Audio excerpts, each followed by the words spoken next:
Hello guys! Another day, another video na naman. Hapon na po pala ng mga oras na to at papasok na ako sa aking trabaho. So kung nagtatanong pa kayo kung ba't ngayon lang ulit ako napagawa ng video ko kasi ng mga nakalipas na araw po ay busy ako. So yun, pasensya na. By the way ng mga oras nga pala na to ay late na ako sa aking papasukan. Kaya nagmamadali na rin ako lumabas.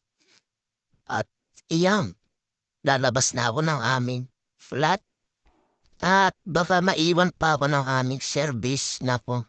Mahirap na baka mapag-taxi tayo ng di oras at yan ang mga kasama ko sa aming istoryan. O, titingin pa. Pogi daw siya. Yan, bababa na po kami. Bababa na po kami ng mga oras na to. At yung bus namin baka nandiyan naghihintay. So, ayan na po sila. Waiting po kami ngayon. Akala ko, may iwanan pa ako. Kakamadali ko. Dito po kasi sa company ko, pag na-late po kayo dito, malamang taxi kayo. Mapapag-taxi talaga kayo ng maaga. Kasi yung mga driver po dito, hindi po naghihintay.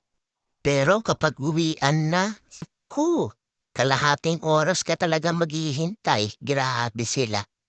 At yan, naakyat na ako.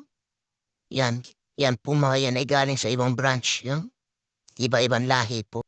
So yun, hanggang dito na lang mga guys, mga ma'am and sir. Ingat kayo lagi, bye-bye!